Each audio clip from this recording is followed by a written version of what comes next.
Now, you're watching Human Talk Podcast.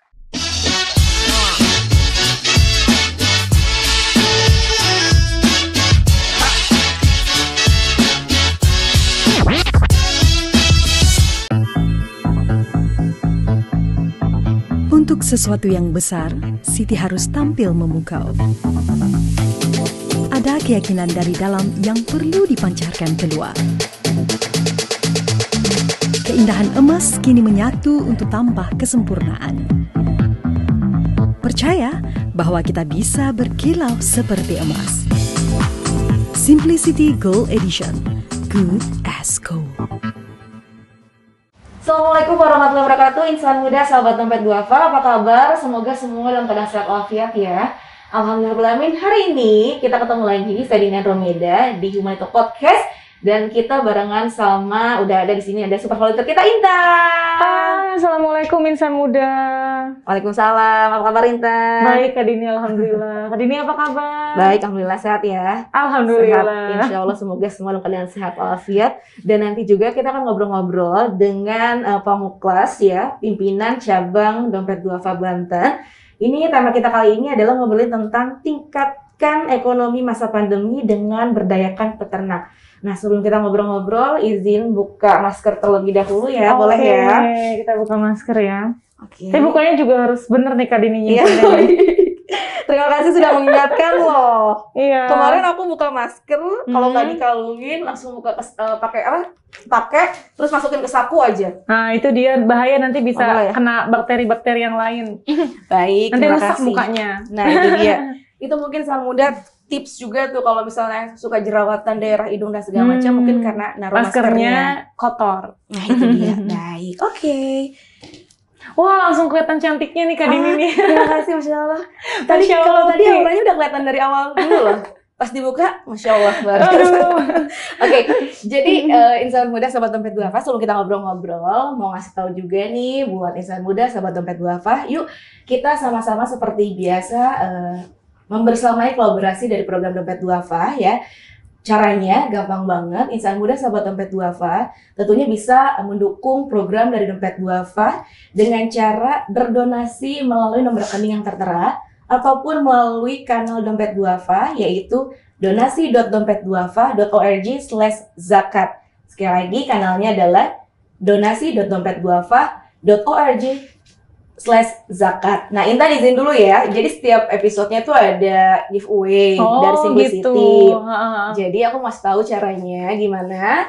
Insan muda sahabat dompet duafa, follow dulu Instagramnya dari DDTV, terus juga dompet duafa dan juga Simplicity. Nanti tertera ya di layar kaca.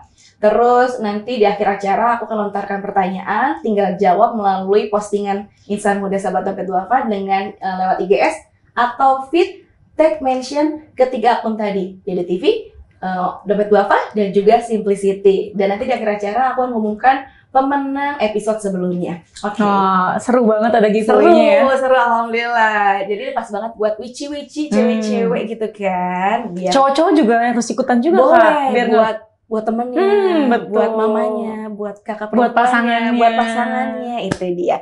Oke, sip kita ngobrol langsung aja. Aku mau mengundang sini sudah bergabung bareng kita Intan. Ada Bapak Muklas.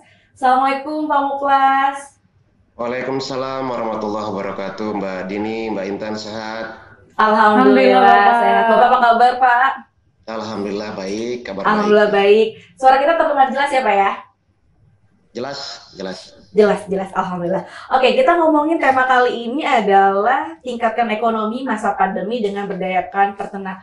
Dulu aku sempat ke sana, Intan juga sempat ke sana ya.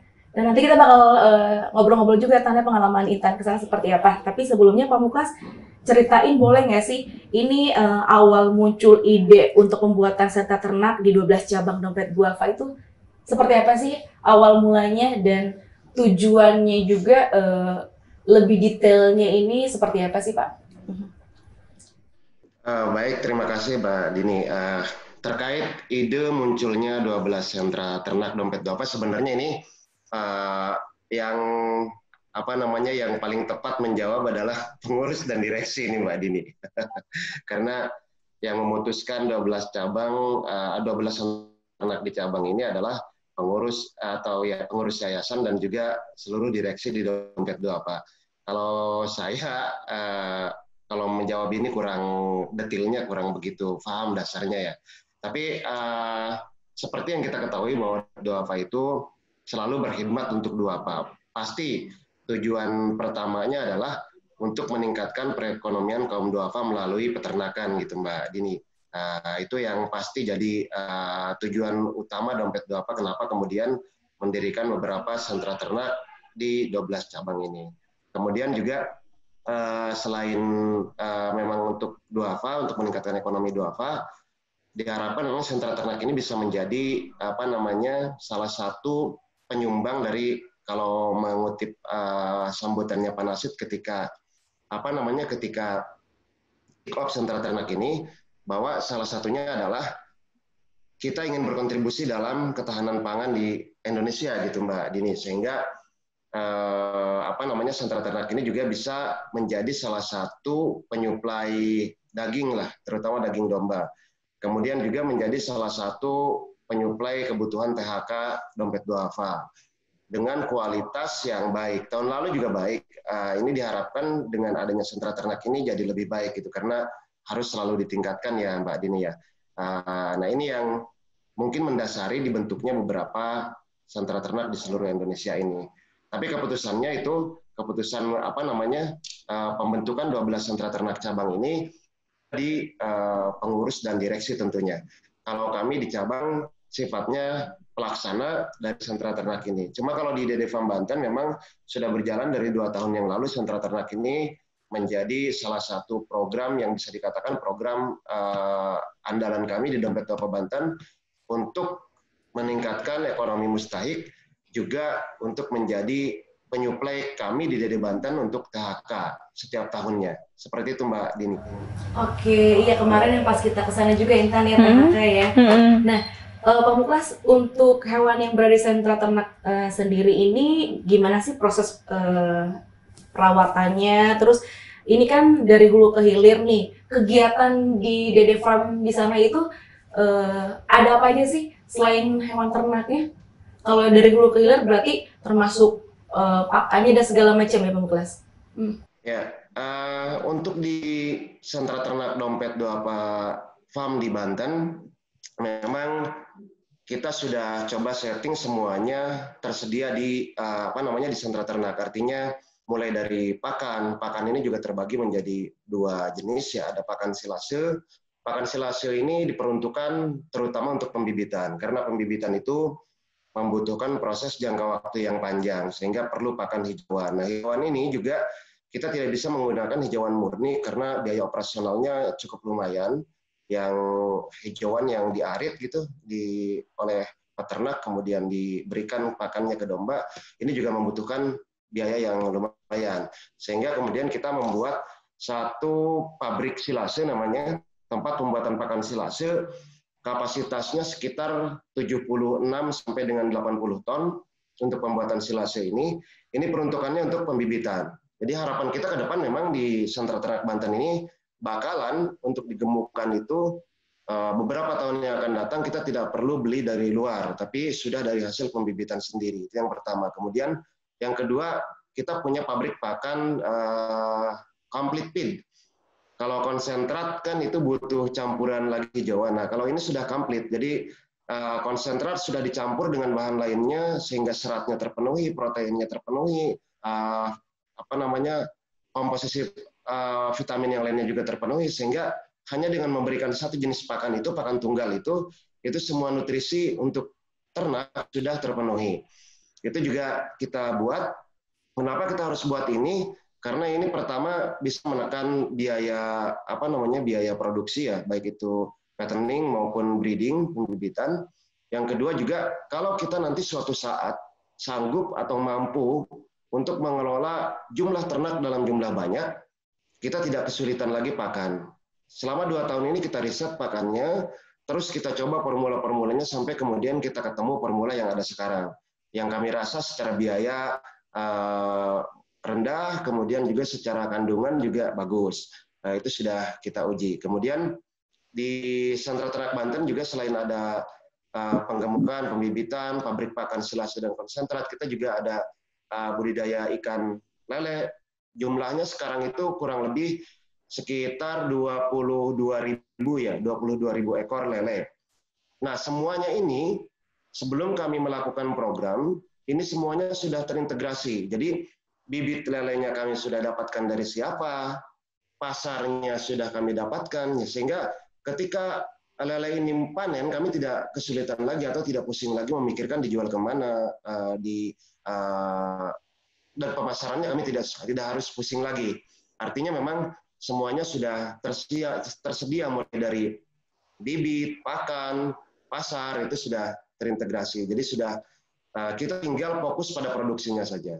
Kemudian juga yang barusan kami bangun di Sentra Ternak Dede Farm juga ini memang tidak ada kaitannya dengan ternak, tapi juga cukup lumayan memberikan penghasilan untuk Mustaik. Harapan kami ke depan itu kumbung jamur. Jadi ada jamur juga, jamur tiram.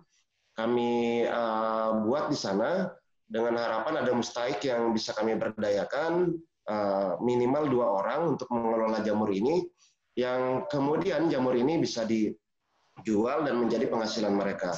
Jadi terpadu di Dede Farm ini memang banyak sekali program, termasuk juga ketahanan pangan keluarga, kebun sayuran ya, kebun sayuran mini, karena memang lahannya yang terbatas, jadi kami harus menyiasati lahan yang kecil itu menjadi produktif.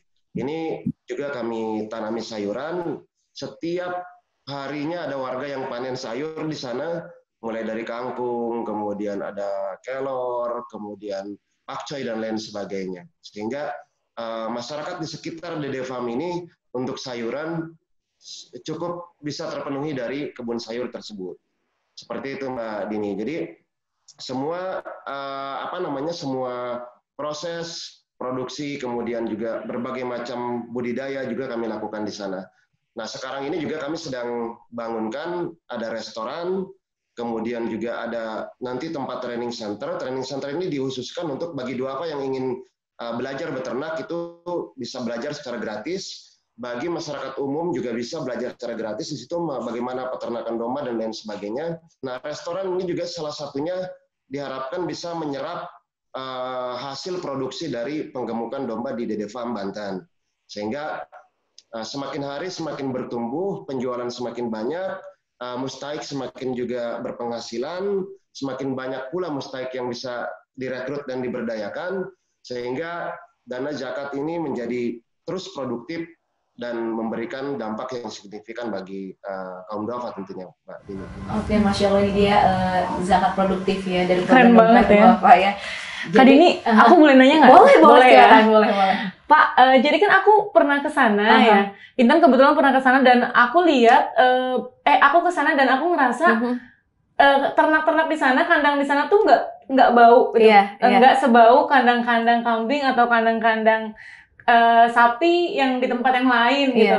Nah, itu apakah berpengaruh sama makanannya gitu Pak? Karena kita kan produksi sendiri ya Dede Duafa, apakah berpengaruh? Terus makanannya itu selain dikonsumsi sama Dede Farm di Banten sendiri, apakah dijual juga gitu, didistribusikan juga gitu? Barangkali teman-teman yang dengar juga pengen tahu kan gitu, kenapa kok bisa sih? Karena bener-bener nggak bau Kak Dini di sana tuh. Terus kayak kering gitu kan ya kalau nggak salah ya. Kotorannya kan. Jadi tuh aku pun pas awal kesana, loh kok nggak bau ya gitu, nggak kayak kandang pada umumnya. Jadi pas gitu. kesana malah foto-foto kan malah foto-foto sama kambingnya.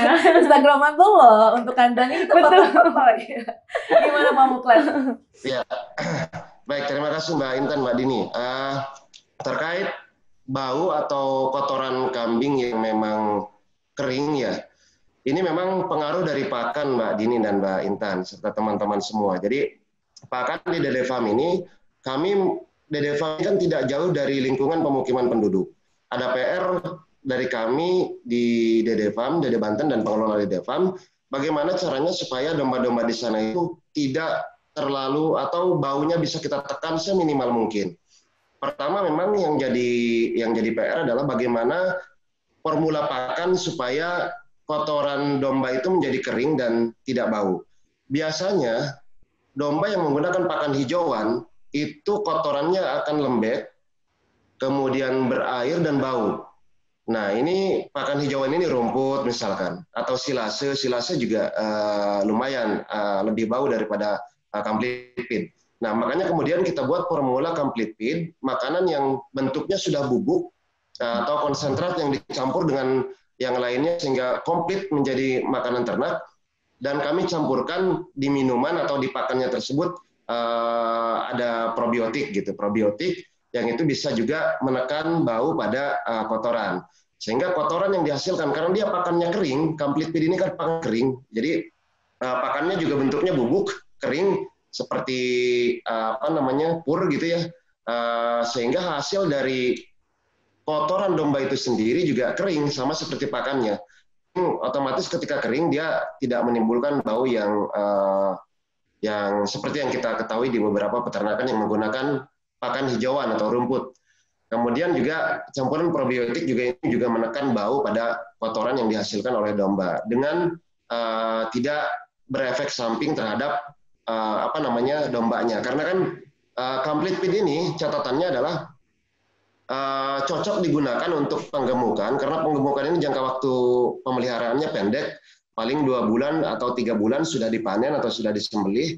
Tapi kalau untuk pembibitan ini kurang cocok, karena pemberian pakan complete feed dalam jangka waktu yang panjang bertahun-tahun ini juga akan berpengaruh terhadap pencernaan atau usus dari domba tersebut. Sehingga pakan complete feed ini khusus diberikan untuk yang fattening saat ini. Tapi yang breeding saat ini kami juga sedang setengah bulan ini mungkin sedang kami coba untuk pakannya pakan kering juga, pakan complete feed. Sudah tidak memakai silase lagi karena kami berusaha seminimal mungkin untuk menekan bau.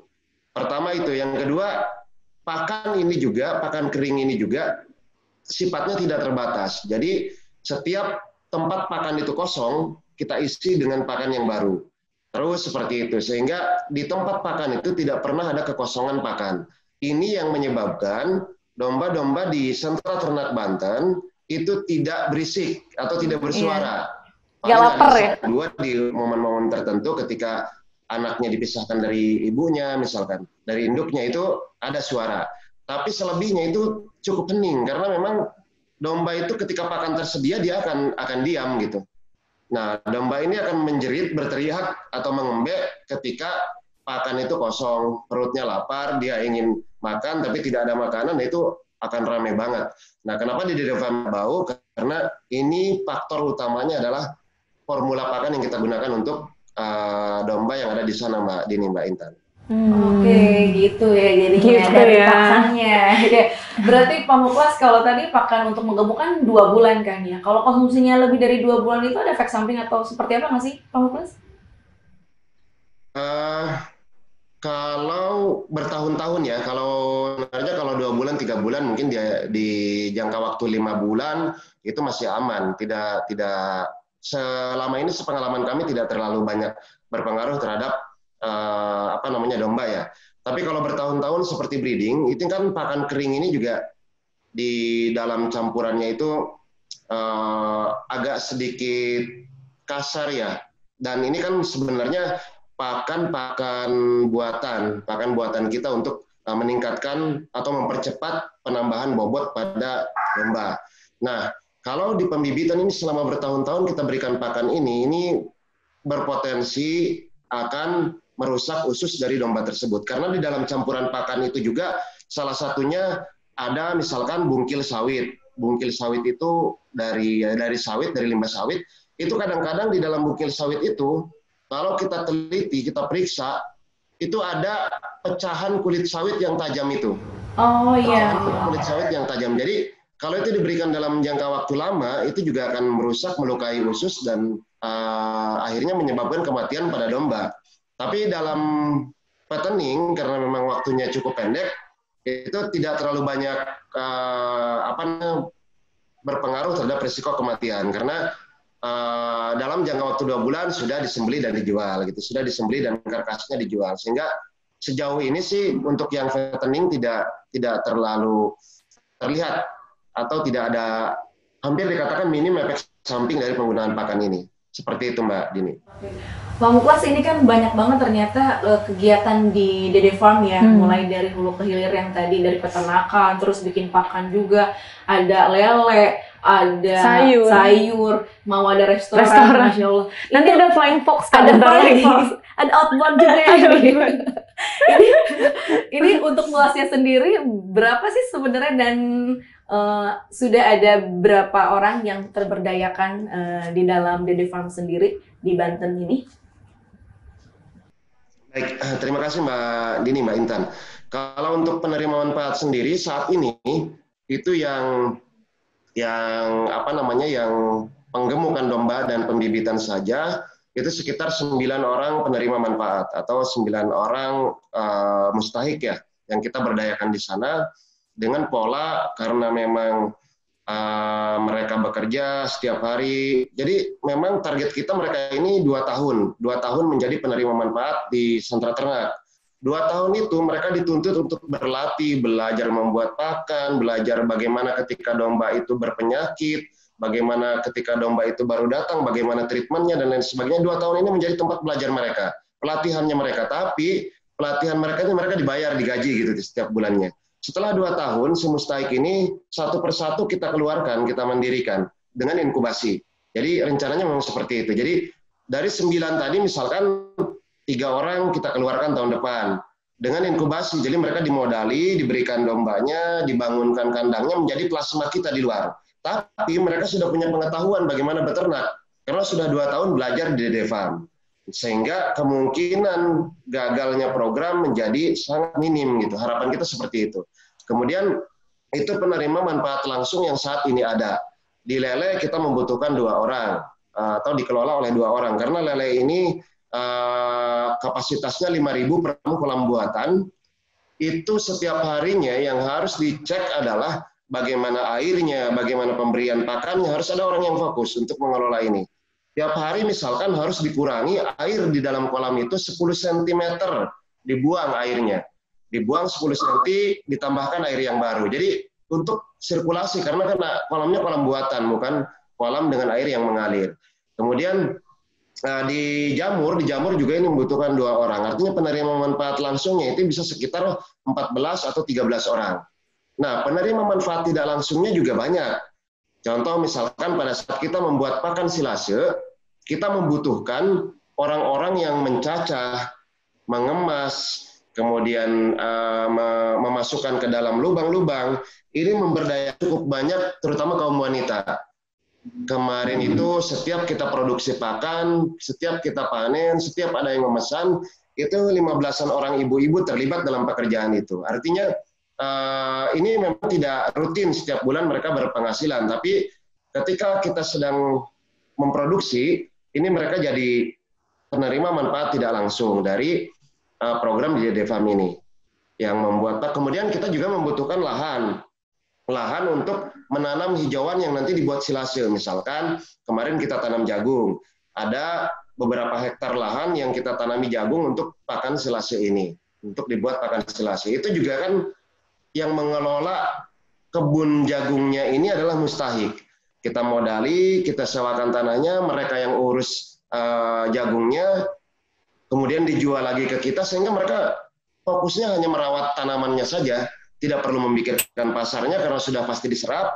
Nah, ini juga penerima manfaat tidak langsung dari program Dede Farm ini juga. Jadi kalau dikalkulasikan cukup banyak penerima manfaat tidak langsungnya dari Dede Farm ini. Cuma saat ini yang jadi penerima manfaat langsung dan tetap itu sekitar 9 orang. Ditambah nanti lele running 2 orang, kemudian kumbung jamur juga sedang pembuatan baglog sekarang, jadi bisa 13 orang. Ke depan harapan kita dengan skala yang ditingkatkan, itu kita akan merekrut kembali 19 orang mustahik, sehingga total bisa di angka 30-an mustahik yang diberdayakan di Dede Farm. Seperti itu Mbak Dini, Mbak Intan. Terima kasih Pak Muklas untuk penjelasannya. Jadi kebayangnya Kak Intan, betapa zakat produktif ini sangat bermanfaat ya, karena bisa memperdayakan masyarakat setempat, dan betul, itu juga jadi lapangan pekerjaan Kak, untuk masyarakat setempat, membangkitkan perekonomian masyarakat setempat. Apalagi ternyata 2 tahun itu mereka jadi mandiri, bisa bikin jadi buka cabang sendiri, jadi jualan lagi. Nah itu dia, jadi kita mau ngajakin lagi insan muda sahabat Dompet Duafa ya, yuk berkolaborasi kebaikan dengan program Dompet Duafa. Apalagi yang mungkin akhir tahun ini ada lagi yang dapat bonus nih kan, bonus akhir tahun untuk berzakat, zakat profesi dan zakat sebagainya. Bisa langsung didonasikan juga tentunya ke Dompet Duafa dengan nomor rekening yang tertera ataupun kanal dari Dompet Duafa sendiri, sekali lagi di donasi.dompetduafa.org/zakat. Oke. Pak Muklas, ya ini mau nanya nih, kalau misalnya mekanisme pendanaannya sendiri di sentra ternak ini seperti apa ya? Maksudnya dalam pendanaan kayak finance, memandukan sumber daya, zakat produktif, wakaf, dan investasi seperti itu. Ya, terkait pendanaan sendiri, ini khusus di sentra ternak Banten ya Mbak Dini dan Mbak Intan, karena sentra ternak Banten ini sendiri kan berdiri di lahan wakaf. Dia berdiri di lahan wakaf seluas 7.000, kurang lebih 7.000 meter persegi. Jadi akad wakafnya ini adalah akad wakaf produktif. Kalau akadnya sudah akad wakaf produktif, berarti menjadi PR Dompet Duafa untuk memproduktifkan lahan wakaf ini. Karena lahannya lahan wakaf, maka pendanaannya pun ada memang lebih baiknya dari wakaf. Dari hasil penghimpunan wakaf tunai misalkan, wakaf tunai dikumpulkan, kemudian digelontorkan untuk membangun program di lahan wakaf ini. Nah, cuma karena memang banyak juga mustahik yang kita berdayakan, termasuk sekolah, karena DDFAM ini ke depan, hasil dari usahanya ini juga harus membiayai sekolah gratis yang ada di depan DDFAM itu sendiri. Saat ini ada 53 siswa duafa dari lingkungan sekitar yang bersekolah secara gratis, jenjangnya SD, namanya SD Kreatif, itu persis ada di depan DDFAM sekolahannya. Jadi, ke depan DDFAM ini juga ditargetkan untuk bisa membiayai operasional sekolah tersebut. Gitu. Jadi ini juga menjadi mauquf alaihi dari lahan wakaf atau penerima manfaat dari surplus wakaf yang ada di lahan wakaf ini. Kemudian yang kedua, karena ini juga banyak mustahik yang kita berdayakan, maka dana zakat juga masuk sebagai program penyaluran di sini. Nah, dana zakat ini sebenarnya tidak besar, hanya di awal saja untuk membangun satu kandang kecil waktu itu, kemudian juga merapikan lahan itu, kemudian juga pembelanjaan pertama dombanya untuk 2 orang mustahik waktu itu menggunakan dana zakat. Tapi selebihnya setelah itu kita tawarkan investasi kepada investor luar maupun investor lainnya yang berminat untuk berinvestasi di DDFAM, sehingga 3 jenis pendanaan ini saat ini ada di DDFAM. Cuma memang porsi zakatnya ini tidak terlalu banyak di DDFAM, sehingga investasi yang memang mau kita genjot nih Mbak Dini dan Mbak Intan, mohon doa di tahun 2021 ini kita mudah-mudahan sudah bisa jalan investasinya dengan skala domba yang besar, yang banyak. Kita juga mau bangun RPH, rumah potong hewan, untuk menyuplai daging di pasaran, karena saat ini kita baru bisa memberikan suplai ke pasar itu 5-10 ekor per hari. Kemampuan kita baru di batas itu. Jadi memang target kami di 2021 itu kita meningkatkan skala produksi dengan target 25 ekor per hari penjualan, dengan mustahik atau masyarakat kurang mampu yang bisa kita berdayakan, baik untuk fatteningnya maupun untuk rumah potong hewan tadi, itu sekitar 19 orang. Di 2021. Insya Allah beberapa investor sudah kami tawarkan, ini investasi murni, bukan dana zakat ataupun dana wakaf.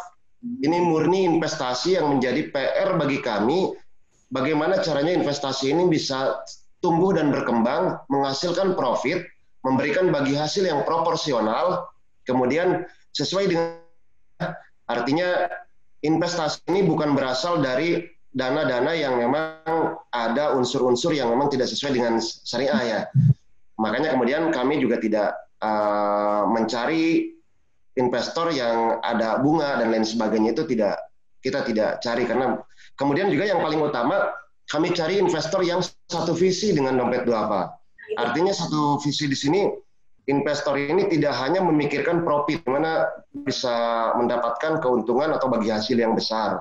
Tapi juga yang kami cari adalah investor yang berpikir bagaimana kemudian ketika kami menyisihkan sedikit persentase untuk pengembangan program ataupun untuk disalurkan ke program sosial lainnya, mereka bersedia gitu.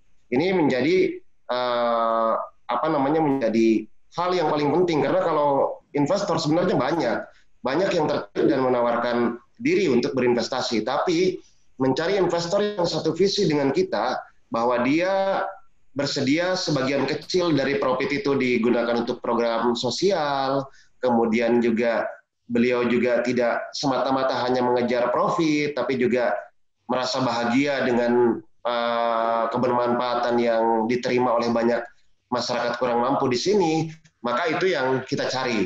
Nah, insya Allah sih 2021 ini bisa, mohon doa bisa berjalan, sehingga DD Farm bisa semakin terasa manfaatnya oleh masyarakat, ekonomi Mustahiknya semakin bertumbuh, DD Farm-nya juga semakin berkembang baik, kemudian juga plasma di luar sana bisa kita dirikan dengan surplus yang ada dari atau profit yang kita dapatkan dari investasi tersebut. Target kami 25 ekor per hari.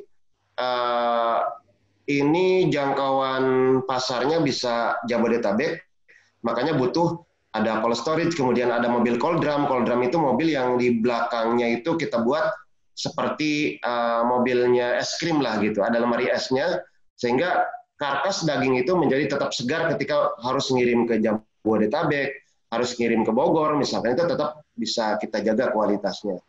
Nah, saat ini pasar termasuk jeroan, misalkan ada jantung, paru, kemudian jeroan, usus dan lain sebagainya, itu pasarnya inden. Jadi mereka sudah menunggu hasil produksi kita. Permintaan tidak sesuai dengan stok yang ada di kita, produksi di kita. Jadi lebih besar permintaannya.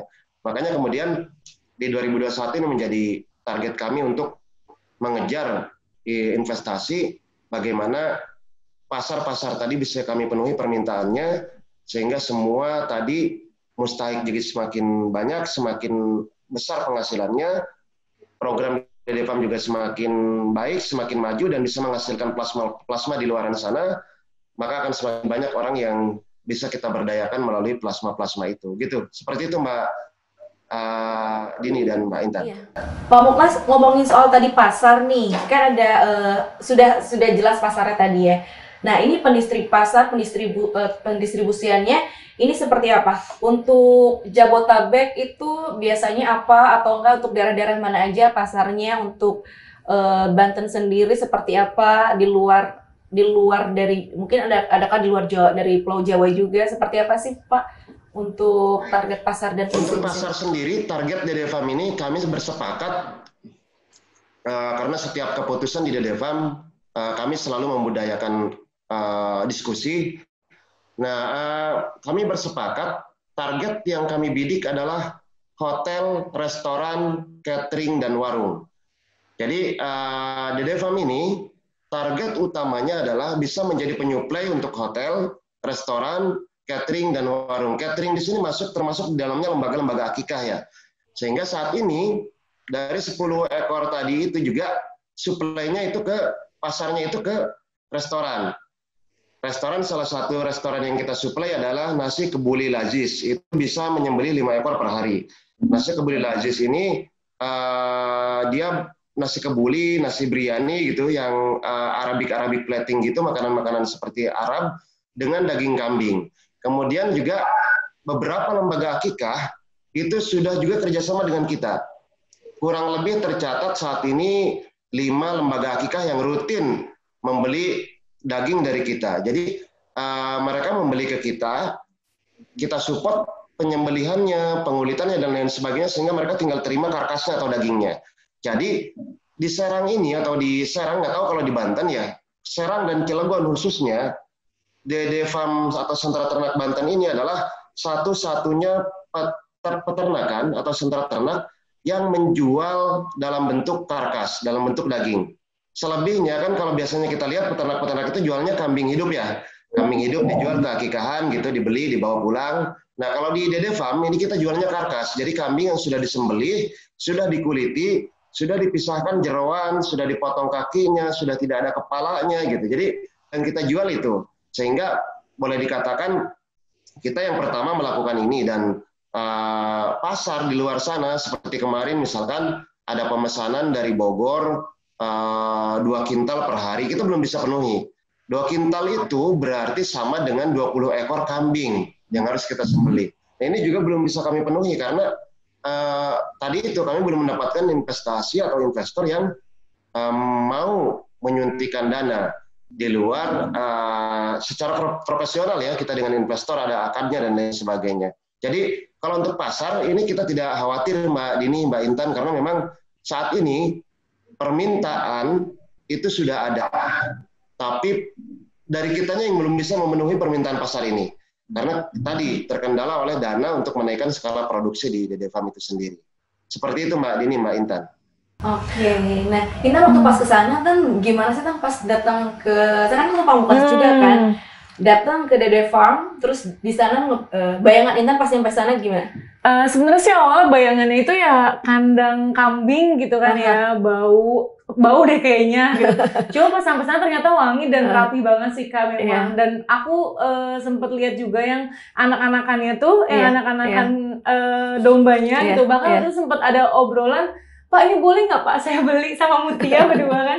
Boleh nggak nih dibeli buat dibawa ke rumah? Karena memang lucu-lucu banget gitu loh Kak, kecil-kecil gitu dan bersih-bersih banget gitu. Jadi memang apa ya, bagus banget sih tempatnya kalau menurut aku tuh buat peternakan tuh, dan jadi kayak kita ngerasa yakin gitu kalau makannya juga kan, karena juga makanannya jelas, terus dombanya juga sehat gitu. Betul. Dan katanya Intan mau investasi Pak. Pak, boleh nggak Pak Intan investasi 1 domba gitu Pak, jagain domba saya? Terus nanti bisa sampai jadi 10 Pak. Berarti masalah quality controlnya juga dong berarti ya. Betul. Nah, sebenarnya quality control tuh gimana sih Pak? Kenapa Mbak Intan? Boleh diulang? Untuk quality controlnya sendiri itu seperti apa sih Pak Mukhlis untuk di Dede Farm itu? Tadi ngomong-ngomong anakan ya, kita memang di sana ada pembibitan juga. Dan ini kalau pembibitan yang kita rancang Mbak Dinin, Mbak Intan, ini sekarang itu indukannya ada 150 ekor indukannya. Indukan itu calon ibu lah ya. Kemudian bapaknya itu si pemacak disebutnya, domba pemacaknya itu saat ini ada sekitar 6 atau 7 ekor domba. Ini dipilihin memang untuk yang jantan ini yang gagah-gagah, yang keren, yang tampan lah gitu. Oh, banyakan cowoknya ya? Banyakan ceweknya ya? Iya, domba ini untuk pembibitan ya, yang menghasilkan anakan tadi yang lucu-lucu kata Mbak Intan, ini untuk 1 ekor jantan itu bisa mengawini 30 ekor betina. Wow. Jadi kalau dari 150 ekor kita hanya butuh 5 ekor jantan. Oke, ini tadi kan sempat menyinggung nih Pamuklas tentang 2021.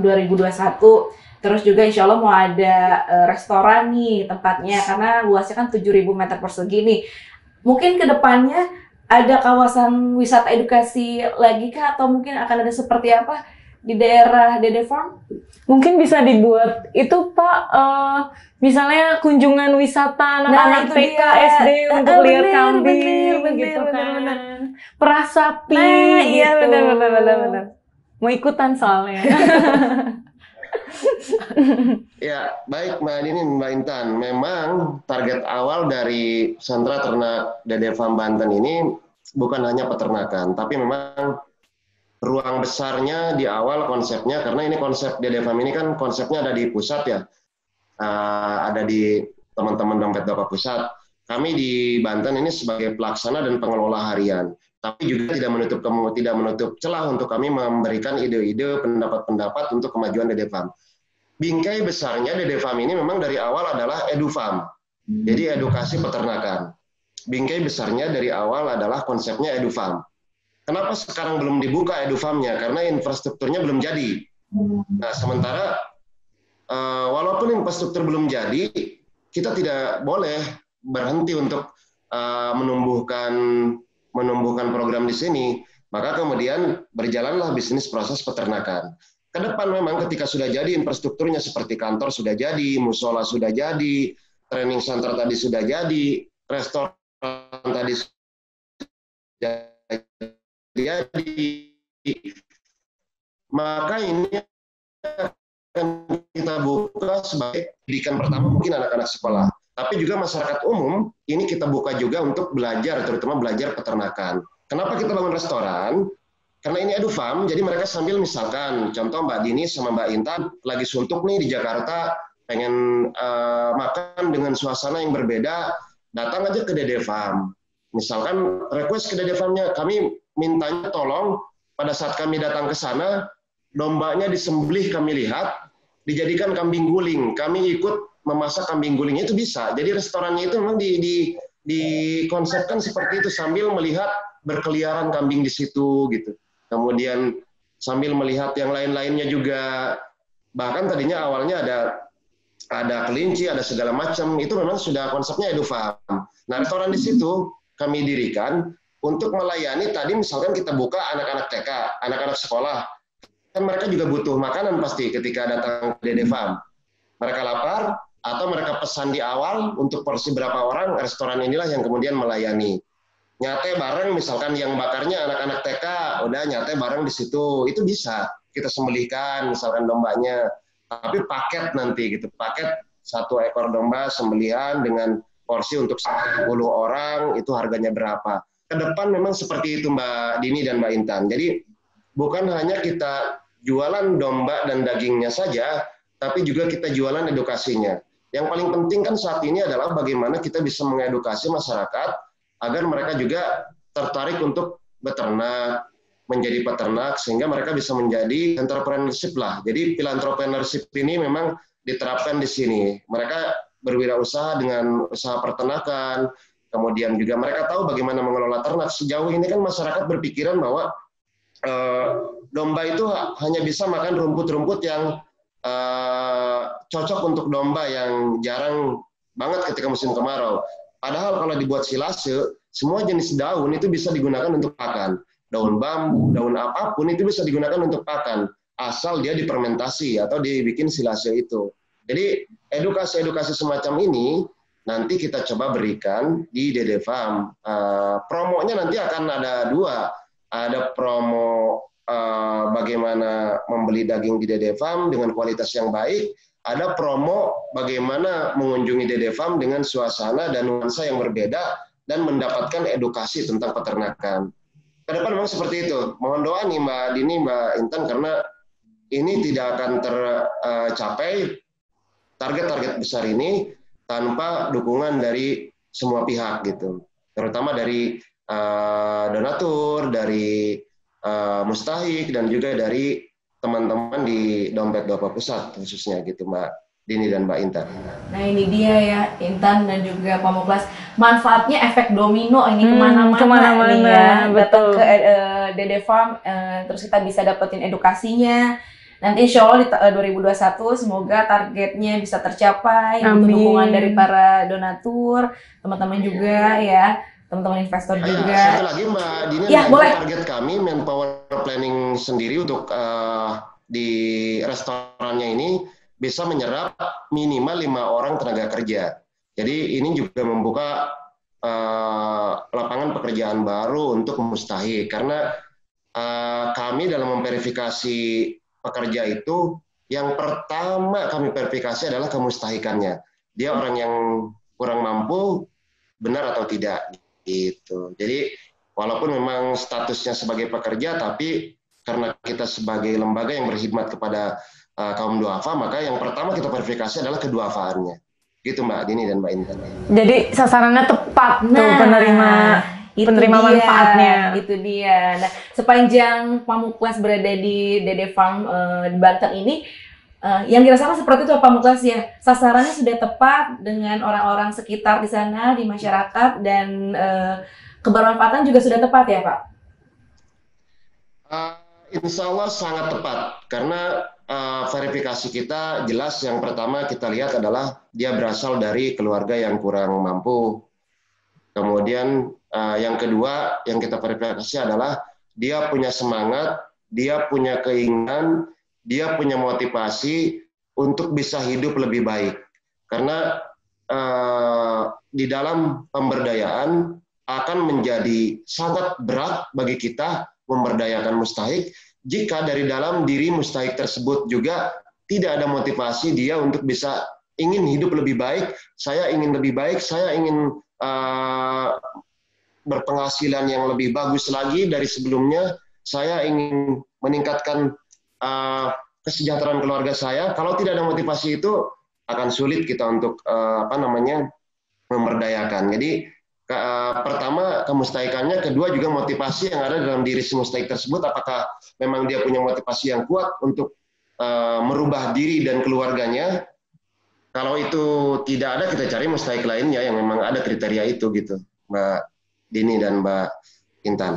Iya betul Pak Muklas. Nah tadi ngomongin sangat tepat sasaran, itu kan juga dari zakat teman-teman yang sudah berzakat di dompet duafa tentunya, dan ini adalah bukti sasarannya tepat ya. Nah kalau misal dari mohon izin ya Pak Muklas ya, aku pengen nanya sama Intan nih mengenai zakat sendiri nih. Kalau dari Intan sendiri pandangan tentang zakat itu seperti apa?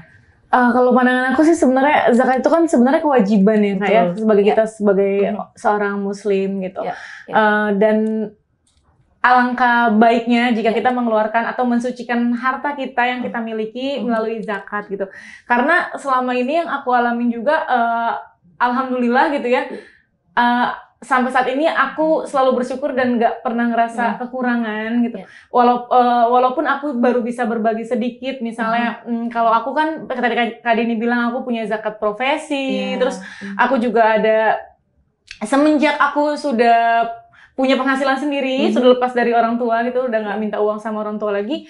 Alhamdulillah aku selalu rutin untuk membiasakan diri aku untuk berzakat gitu, karena memang itu adalah kewajiban kita ya, gitu. Betul, jadi kayak hati tenang, terus juga dengan kita berzakat, rezeki juga semakin banyak tuh Kak datang ke kita gitu, insya Allah. Itu dia, dan kebermanfaatan dari zakat sendiri banyak banget orang yang terbantukan ya, apalagi yang dijelaskan juga Pak Muklas, salah satunya ini adalah Dede Farm sendiri ya, dari hasil zakat para donatur yang tadi juga disebutkan, terus juga dari hasil ada infak, sodako juga ya, ini sangat bermanfaat sekali sehingga teman-teman dari Dompet Duafa, Dede Farm bisa memperdayakan masyarakat setempat dan bisa membantu perekonomian, justru malah meningkatkan perekonomian masyarakat setempat. Betul banget kali ini. Jadi kalau buat teman-teman yang aku juga dulu berpikir seperti aku zakat sama yang lingkungan sekitar dulu gitu. Nah begitu lingkungan sekitar udah kita zakatin, aku berpikir kayak kemana ya zakat yang bisa kita salurkan tapi manfaatnya luas buat banyak orang gitu. Dan alhamdulillah ketemu sama Dompet Duafa kan, jadi aku merasa kayak zakat aku tuh banyak tuh manfaatnya. Jadi nggak cuma buat orang sekitar juga, kayak tadi kayak Dini bilang efeknya domino tuh kemana-mana gitu. Benar. Nanti kalau udah jadi tempat wisata itu juga bikin pahala kan buat kita, karena jadinya jariah ya. Buat orang senang gitu. Jadi kayak akhirnya emang keren banget sih program-program di Dompet Duafa gitu. Jadi nggak salah teman-teman kalau zakat di Dompet Duafa. Nah itu dia ya. Jadi bisa langsung salurkan zakat di Dompet Duafa, bisa langsung berdonasinya melalui nomor rekening yang tertera ya, menyalurkan zakatnya juga bisa melalui nomor rekening yang tertera ataupun melalui kanal dari Dompet Duafa sendiri di donasi.dompetduafa.org/zakat. Oke, Pak Muklas, kita bergabung lagi sama Pak Muklas ya. Nah, Pak Muklas, ini segmen terakhir kita ngobrol-ngobrol sama Pak Muklas nih. Jadi mungkin ada yang mau disampaikan sama Pak Muklas mengenai harapan dan juga closing statement-nya dari Pak Muklas sendiri seperti apa mengenai tema kita hari ini, yaitu tingkatkan ekonomi masa pandemi dengan memberdayakan peternak.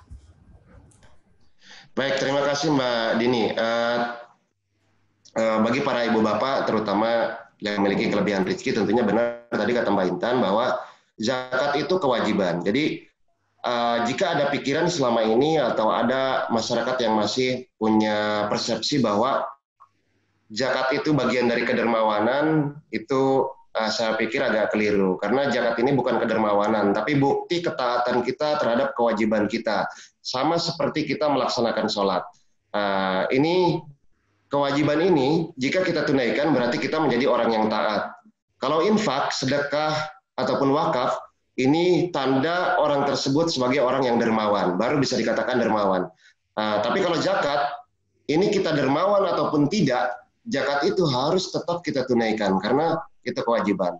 Yang kedua, berzakat melalui lembaga memang sudah dari zamannya Rasulullah juga zakat itu ke Baitul Mal, artinya ke lembaga. Lembaga ini lebih bisa dipertanggungjawabkan, programnya jelas berkepanjangan, sehingga efek terhadap mustahik juga dampaknya signifikan dan terus-menerus berlangsung, bukan hanya habis dalam sekali pakai atau hit and run ya.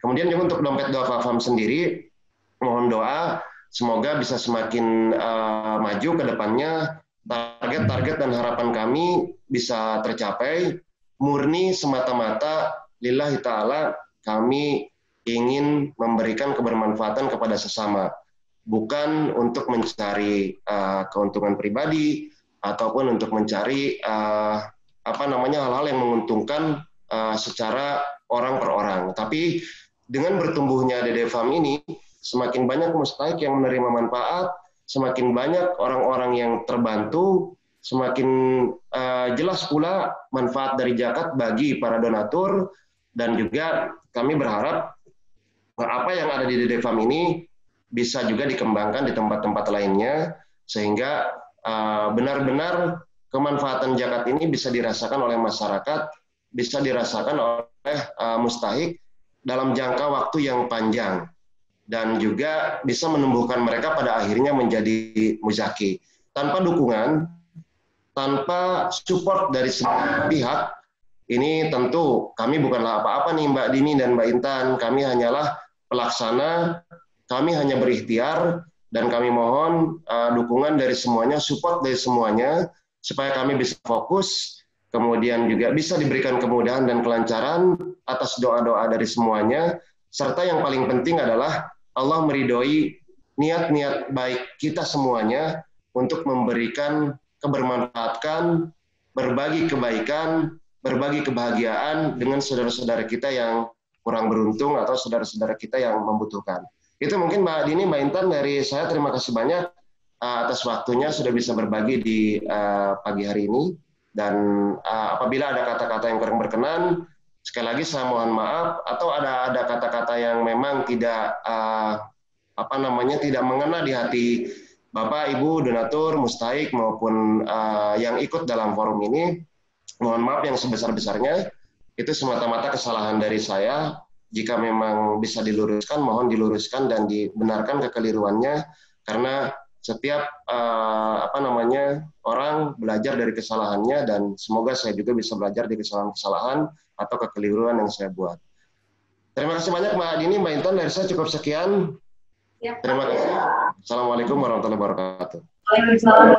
Terima kasih banyak Pak Muklas untuk waktunya. Sehat selalu dan sukses selalu. Tadi dalam Pak Muklas ya, jelas banget yang dipaparkannya seperti apa, kebermanfaatan dari zakat seperti apa ya. Dan tidak pengen ngobrol sama Intan ya pas kesana, kita lanjutin ya.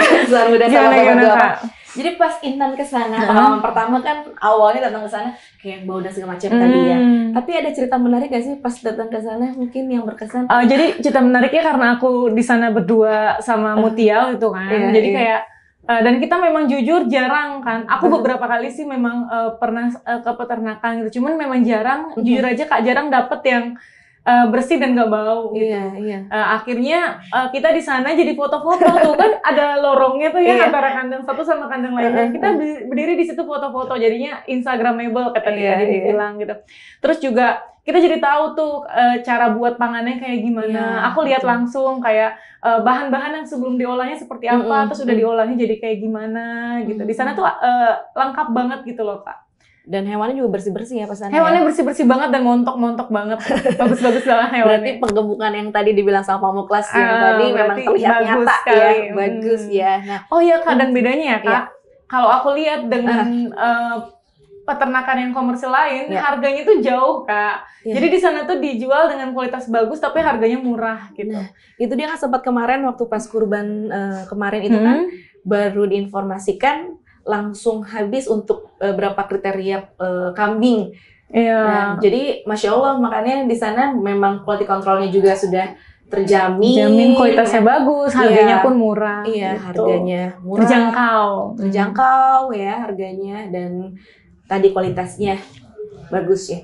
Nah, kalau misal dari Intan sendiri nih, menurut Intan nih ya, gerakan milenial berzakat itu seperti apa sih maksudnya pendapat Intan sendiri? Kita kan ada program Gerakan Milenial Berzakat nih, pengen ngajakin nih untuk teman-teman milenial, untuk yang tadi bilang Intan bilang, udah mulai membiasakan diri untuk mengeluarkan penghasilan sendiri ini nih. Jadi kalau menurut aku sih teman-teman milenial saat ini tuh seharusnya udah lebih aware ke urusan akhirat juga ya, karena kan maksudnya kita nggak ada yang tahu juga. Udah langsung dicolek urusan akhirat, baik. Ya karena kita fokus akhirat ya. Karena kan biasanya kan orang beranggapan bahwa kalau urusan akhirat tuh nanti aja kalau udah tua gitu. Jadi masih muda mah main-main dulu lah, urusan akhirat dah belakangan gitu. Cuma kalau aku pribadi gitu mau ngajak teman-teman, kalau kita sudah berpenghasilan gitu ya, nggak ada salahnya untuk kita mengisikan uang harta kita untuk zakat, itu untuk mensucikan sebagian harta kita untuk zakat.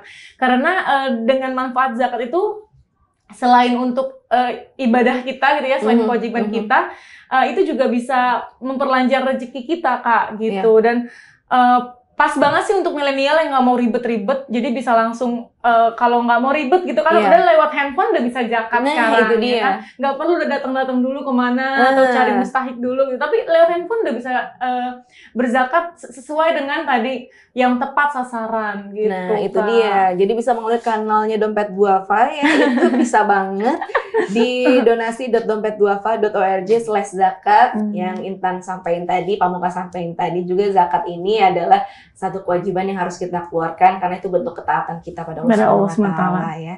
Jadi yuk yang bulan ini sebentar lagi gajian, terus juga mungkin dapat bonus di akhir tahun, zakatnya dikeluarin dan insya Allah tepat sasaran. Nah kalau dari Intan sendiri melihat tadi cerita dari awal dan program Dompet Duafa, di mana zakat ini kan produktif kan. Nah zakat produktif ini untuk sentra ternak ini menurut Kak Intan sendiri seperti apa sih?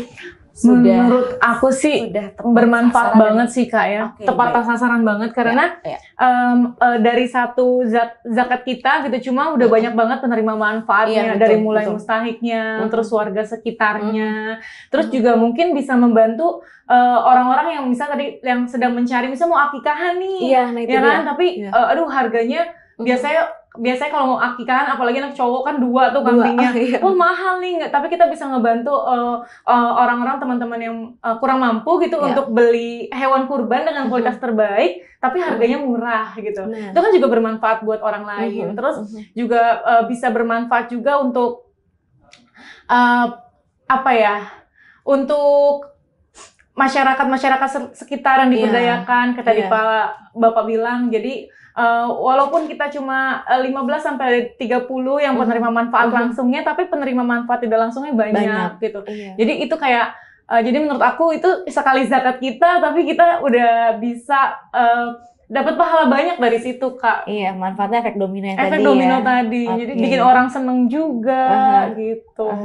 Dan banyak juga program-program Dompet Duafa tentunya di sini ya.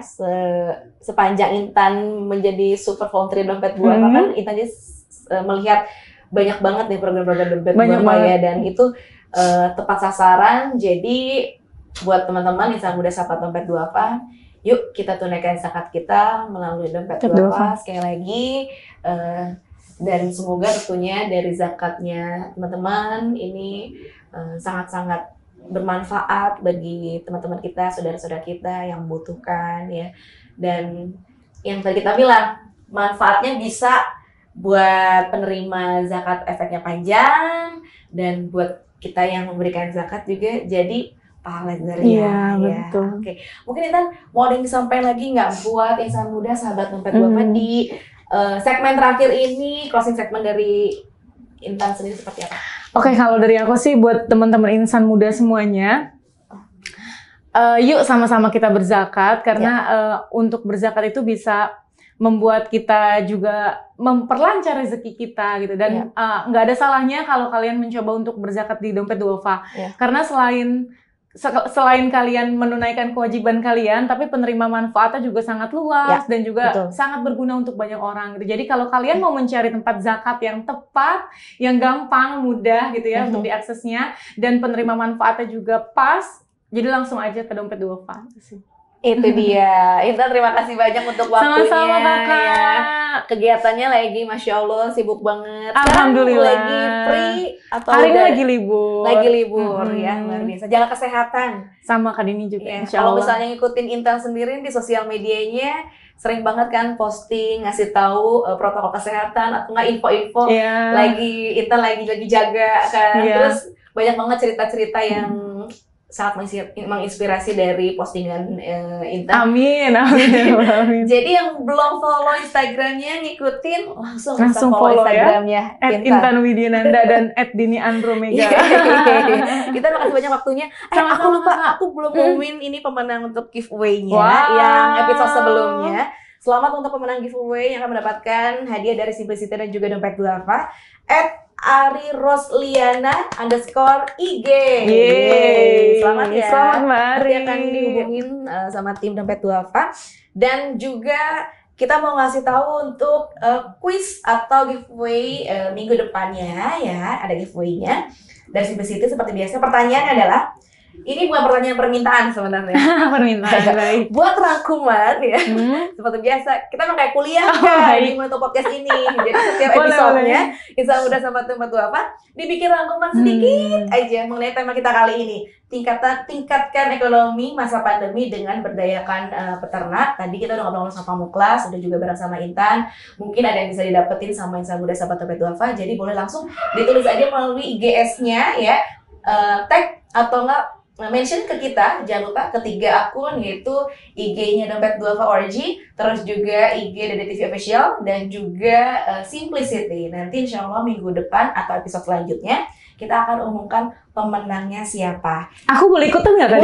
Boleh banget. Ajakin yang lainnya dulu. Aku mau ikutan juga. nih. Ikutan ya. Ya, yang mau contekan bisa DM Intan nanti. Bentar. Akunnya masih ada akun yang. Oh bisa ada akun akun, bodong. ada 5. Ada lima. Oke, makasih banyak Intan untuk Sama-sama, waktunya. Sehat Dini. selalu. Insan Muda sahabat Dompet Duafa juga mohon maaf kalau salah kata. Sekali lagi sehat selalu dan jangan lupa kita ingatkan lagi untuk tentunya bisa berzakat melalui Dompet Duafa dan juga bisa berinfak sodako ya, tinggal langsung melalui nomor rekening yang tertera dan juga bisa melalui kanal Dompet Duafa yaitu donasi.dompetduafa.org/zakat. Kalau gitu saya Dini Andromeda, Saya Intan. pamit undur diri, sampai ketemu lagi di episode selanjutnya. Wassalamualaikum Warahmatullahi wabarakatuh. Bye bye.